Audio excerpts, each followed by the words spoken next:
my name is Ulrika Celsing. My company is called Flippin Minds, and I work with human performance. I work with both individuals and companies, and I specialize a lot also in female performance, how we as women, we're wired biologically different from men. I'm going to talk about a very personal story today, and I'm talking about resilience, and there's a lot of you who've already talked about resilience, but hopefully I can add my story in how I see resilience in what I've gone through. So enjoy. I couldn't breathe. I was grasping for air, and the more I tried to fill my lungs, the more the panic set in. I thought, is this the moment? Am I dying? And I was lying on a yoga mat in class, doing something that supposedly was going to make me calmer, but it felt the complete opposite. I was 39 years old, and for decades I have been pushing myself too hard, and my body finally resigned. They say that the body keeps the score, and my body had been keeping scores for years. I was diagnosed with burnout, and I was put on sick leave for 9 months. And here's the thing, returning from burnout is far more difficult than most people realize. So I didn't just lose my energy, I completely lost trust. Trust in myself, in my abilities. I lost trust in the strength that I previously taken for granted. And there was such much shame. I felt like a failure. Like, why couldn't I handle more? Why wasn't I able to perform? But the truth is that the problem wasn't a lack of performance. The problem was a lack of boundaries. This is me, age 34. I was working as an operational manager for one of the biggest health clubs in Sweden. I ran 3 health clubs at this point in time. I worked 10-hour days. There was always being available, constantly on standby, constantly saying yes to staff, constantly saying yes to members. And they say that the state of your desk mirrors the state of your mind. And if you notice there's an inspirational poster on the wall. But this was my office, and this was my normal. Now, if we look at the definition in Cambridge Dictionary, it says performance, the definition of performance is how well a person, machine does a piece of work or an activity. And the Merriam-Webster adds the execution of an action or something accomplished. Now, the problem as I see it with this is that performance is only measured in output. But when we talk about human performance, I would like to redefine that. Because performance shows up everywhere in our life. It shows up in our work, how we stay creative, how well we manage to focus on the task at hand. It shows up in our relationships. How do we set boundaries, but also how do we connect and stay present with the people around us? It shows up in our inner life. How do we have clarity of thoughts? How do we stay calm? And when it comes to our well-being, it's about how do we stay resilient? How do we manage our energy? So, performance, when we talk about human, is far more than just output. And the paradox is that by performing more doesn't necessarily mean that we perform better. So when we tie performance to just an output or productivity or hitting KPI, which I was doing, then what happens is that we get stuck in the burnout loop. We say yes to things that we really want to say no to. We give our time to things that might not be the best of us to place our energy on. We ignore boundaries. So we keep pushing ourselves harder and harder and harder, even though we're already exhausted. There's not much energy to take from. And then we numb stress. So we find coping strategies. We might do things that actually think we need to push harder, but what we do is we actually need to recover, or we put that aside because we just want to make able that we get everything done. And the thing about the burnout loop is it really comes from a place of good intentions. Like, we want to help out, we want to be present to people, we want to keep up. But what it does when you're stuck in the burnout loop is that it drains your energy, and it certainly drains your health. So the burnout loop was something that I was stuck in. And by 2017, my entire worth was placed in how I performed.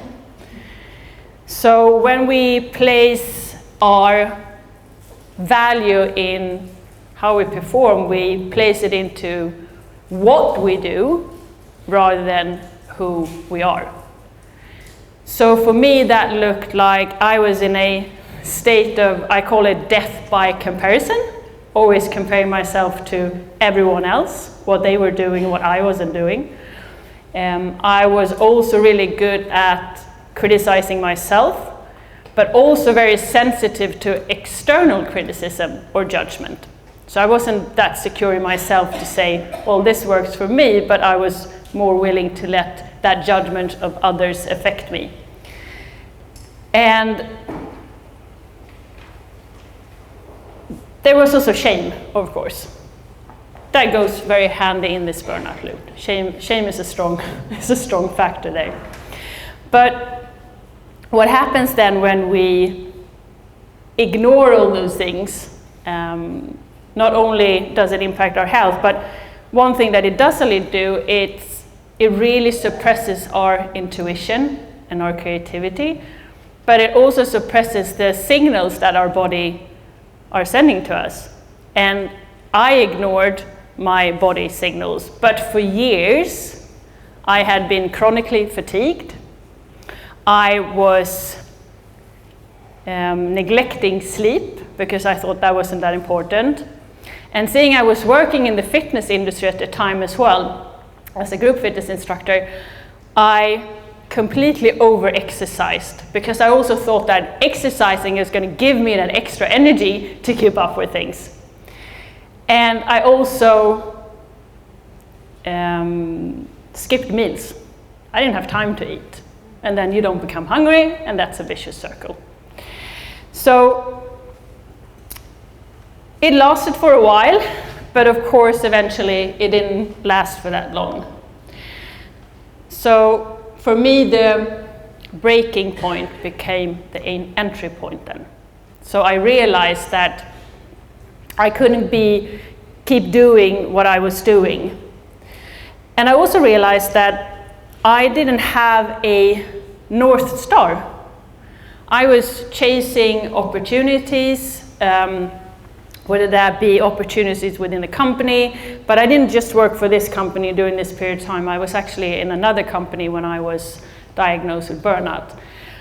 And I chased deadlines, I changed sales targets, I took opportunities because they were offered to me. I thought, well, this is going to look good on my CV, but it wasn't really a direction, is this something that I actually want to do? So I didn't have a North Star, I got lost, and that's the point of this. When you're chasing performance with no direction, then you do get lost. And for me, it took a decade before my body just realized that I couldn't be doing this anymore. So I needed to change, and I realized that I couldn't push any harder, because of course I was diagnosed, I was on sick leave, and I turned inwards instead. And I did that with compassion and not blame this time. So I also realized that I needed to heal in some way. So I needed to work both on my physical body, but I also needed to work on my emotional body. So I am a person who's really interested in data, understanding stuff, and more about scientifically proven methods. So I started combining data and science, but also with things that are more spiritual, that I hadn't done before. And I worked with a lot of things, and I still do a lot of these things. So the first thing I did was turn into coaching. I went through cognitive behavioural therapy. I also worked with breath work, meditation, astrology, and I used heart rate variability to really understand how my nervous system was doing, because something was not working there, and that was the thing that my body finally resigned to. And after trying all these things and realizing that we can't just have one template fits all when it comes to performance. And we can't really in general have one template fits all, because we're all individuals and we're all different. And it became really clear to me that performance, when we talk about human performance, has to be really, really personal. And how do you sketch out or design that performance for yourself?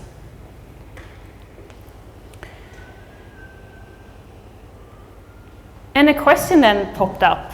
What if true performance starts when we stop trying to perform? And for me, one thing that, instead of, like I said, I didn't continue to push harder, I started to align. And that anchor point and that difference became how I worked with my resilience.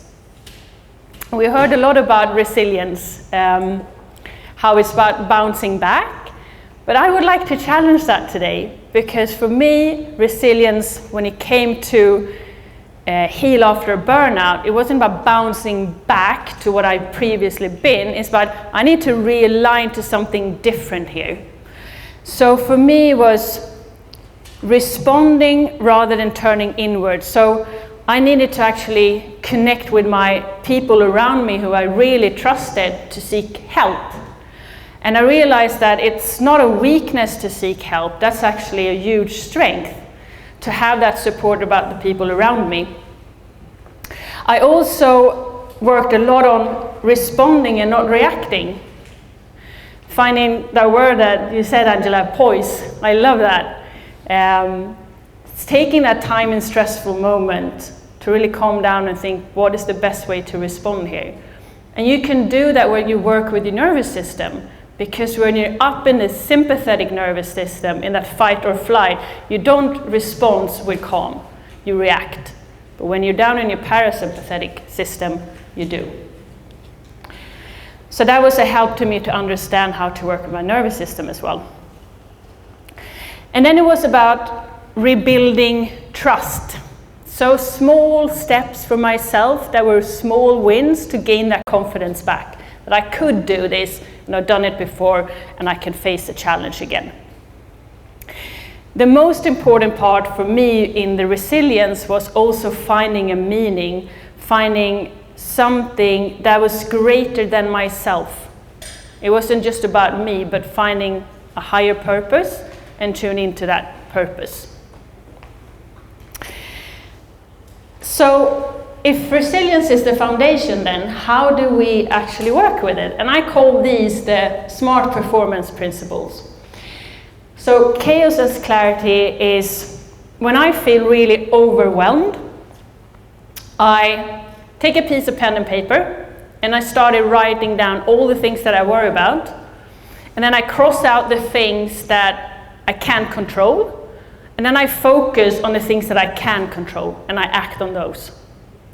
The second one is emotions as data, and I used to think that emotions were weaknesses, but they're not. They're just signals, they're intelligence.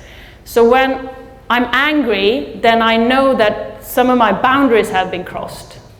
If I feel anxious, I know I need to work on my psychological flexibility. And if there's joy, then there's something that obviously aligns for me. And then we have quitting as a strategy. This is my personal favorite. We always talk about, winners don't quit. But I think it's really smart to quit on the things that don't work and do it quickly. Because then that releases space to work on the things that are really good. So those are my 3 smart performance principles. And then values. When I started to realize or identify what really matters to most to me, then I started having a direction. Because if you haven't identified and anchored your values to what matters the most, it's like sailing out on a stormy sea. You don't have a compass, you're gonna crash. But if you have an anchor that can hold you down in those storms, you won't just go off way out or under, because you're always going to anchor it back to yourself. So values are more than just fancy words. It's really about what really matters to you. So if your value is family, then leaving on time for work, that's not being effective.